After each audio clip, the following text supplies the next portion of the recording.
Now, for immediate release SUPEC IR guidelines, remember the 4 points in the SUPEC. SUPEC allo khabar chhe? What is the full form of SUPEC now? Can anyone tell me the full form for SUPEC? Yes. Okay, fine. Okay. Now, in this SUPEC for IR, there are basic 4 points out, right? In which things you are going to change, the post approval changes are there. Okay, approve થઈ ગયું dosage form, afterwards you have the post approval changes, right? So in which of the parameter you are having changes, એ ટાઈપનું છે, right? So એમાં first છે that component and compositions, right? So first point is when you are having the changes in the component and compositions, then what is the guideline for approval? Okay, specifically for which dosage form? So immediate release dosage form, right? Now when there is a changes, then always levels are there. Level 1 નું type નું changes છે, 2 type નું changes છે કે 3 types છે, right? When you can say કે the change in the component and composition is of level 1, એવું ક્યારે કહી શકો કે તમારું જે ચેન્જ છે 1 લેવલનું છે?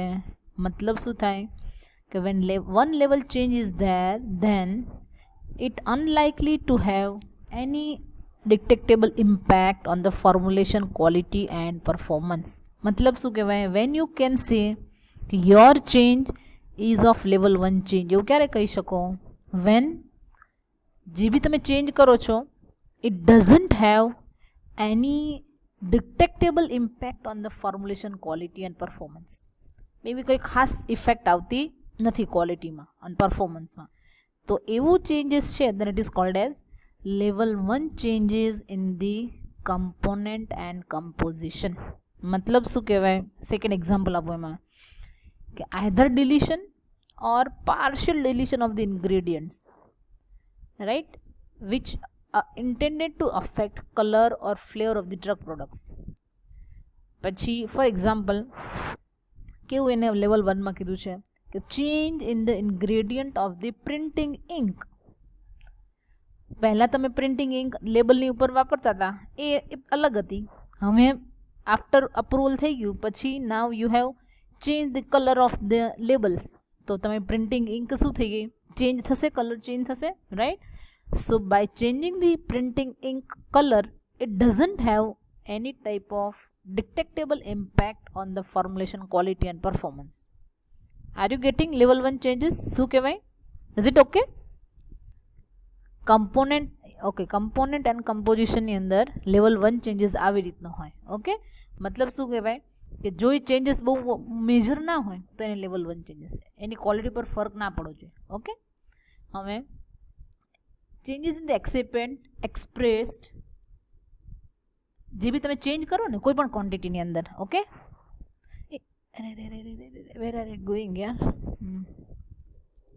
Changes in the component and composition should not be more than કેટલું? that should not be more than 5%. કેટલું હોવું જોઈએ? it should not be more than 5%. અલ્યા કેમ આમ થાય છે? શું છે? એક જ મિનિટ, છોકરાઓમાં સ્ક્રીન ફ્લક્ચ્યુએટ થાય છે. ટચ છે ને એટલે આવું લોચા પડી જાય ક્યારેક. મોડિફાઈડ આવી ગયા ને થઈ ગયું.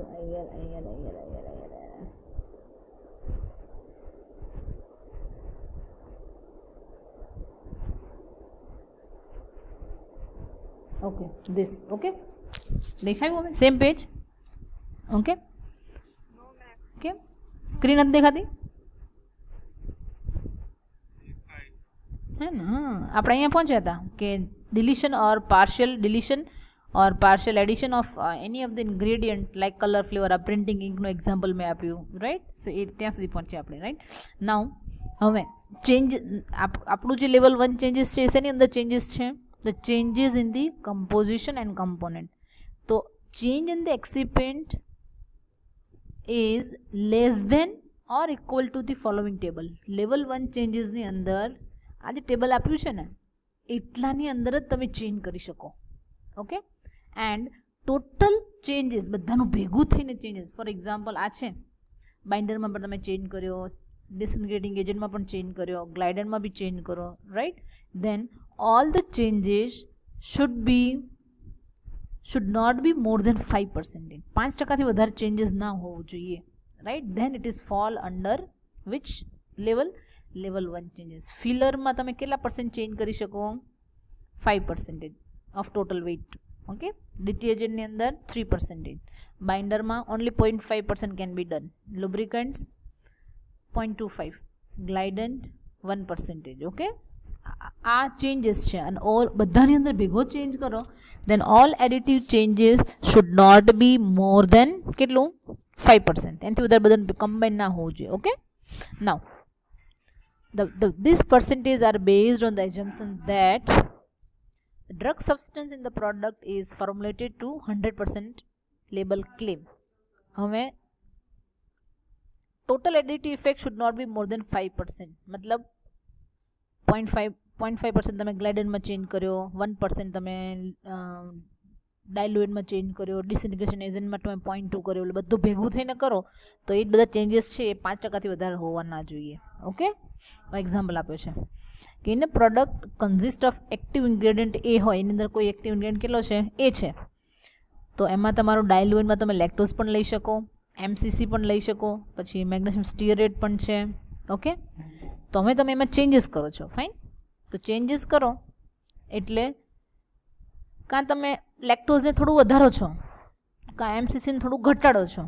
ઓકે, એવું તમે ચેન્જીસ કરી શકો, but it should not be more than 5%. આને તમે 3 લો, આને 2 લો, આને 4 લો, આને 1 લો, એવું તમે ચેન્જ કરી શકો, but changes should not be more than 5%. then only you can fall within level 1 changes. Okay, is this clear? The level 1 changes કોને કહેવાય? level 1 changes ખબર પડી ગઈ? ઓકે, નાઉ આ લેવલનું ડેફિનેશન થઈ ગઈ in case of component and composition. Now એના documentation અને એનું ટેસ્ટિંગ શું કરવાનું? when you are having level 1 changes, then test for its chemistry, like શું જોવાનું? તો release profile. if you are going to change the excipient system, હું ગ્લાઇડનમાં ટાલ્કની જગ્યાએ મેગ્નેશિયમ સ્ટીઅરેટ ચેન્જ કરું છું, રાઈટ. તો મારે શું ટેસ્ટ કરવાનું? કે my all the parameter should remain same, બધું સરખું જ રહેવું જોઈએ. અપ્રુવલ થઈ ગયું, એના પહેલાં જે રીતે રિલીઝ પ્રોફાઇલ હતી એઝ ઇટ ઇઝ આવવી જોઈએ after changing the small amount of component or composition, right. તો એના માટે ટેસ્ટિંગ શું કરવાનું? I am going to go for testing of the chemistry. મતલબ એની અંદર I will check the compendial release, મતલબ શું? ડિઝોલ્યુશન પ્રોફાઇલ હું ચેક કરીશ. ઓકે, બિફોર અને આફ્ટર, અને પછી એનું કમ્પેરિઝન કરવાનું. એન્ડ ઇટ્સ સ્ટેબિલિટી, કે by changing the એક્સિપેન્ટ or by increasing or decreasing one of the excipient is there any effect on stability, એ જોવાનું. અને એન્ડ આ શોર્ટ ટર્મ સ્ટેબિલિટી. અને one batch should be keep for long term stability. અને પછી after performing long term stability it is reported in the annual report, મતલબ full પ્રોડક્ટનો report હોય ને એમાં રિપોર્ટ કરવાની. ઓકે, નાઉ એના પછી એનું ડોક્યુમેન્ટેશન, રિઝોલ્યુશન કર્યું એના પછી ડોક્યુમેન્ટેશન. ઓકે, અને level this is third point is in vivo bioequivalence document. It is not required for level 1 changes. That's why here return is none. અહીંયા શું લખેલું છે? None, right. અને આ ઇન વિવો લેવલ 1 ચેન્જીસમાં નથી જરૂર. કેમ? Level 1 changes doesn't give any impact on quality, એટલા માટે પછી ફરી ઇન વિવો કરવાની જરૂર નથી. ઓકે, એન્ડ થર્ડ પોઈન્ટ શું છે? Filing of the document. ફાઇલિંગમાં શું આવે? એન્યુઅલ ટેસ્ટ રિપોર્ટ, બધા જે બધું કામ કર્યું છે ને એનો report, including long term stability data જે અહીંયા મૂકી હતી ને આપણે batch, one batch is kept for long term stability, એ બધાની ડેટા થશે એમાં આવશે એન્યુઅલ રિપોર્ટની અંદર. ઓકે, ત્રણ પોઈન્ટ ક્લિયર થઈ ગયા. Level definition of the levels. first definition of the level. અમે ફ્લો ક્યાં જાય છે? જો સુપેક આયર શરૂ કરો એટલે પહેલો પોઈન્ટ શું લખવાનો? change in the composition and components. એમાં 3 પોઈન્ટ.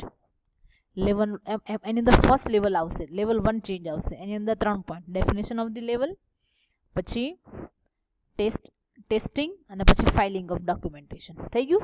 લેવલ 1 ચેન્જનું 3 પૂરું થઈ ગયું. હવે લેવલ 2 ચેન્જીસ. એમાં વોટ ઇઝ લેવલ 2? તેનો પહેલા ડેફિનેશન છે. લેવલ 2 ચેન્જીસ મતલબ those changes which have significant impact on quality of the formulation and performance. Significant, થોડું પણ ચેન્જ કરો ને, then it has significant effect on the quality and performance. તેને કહેવાય level 2. ઓકે.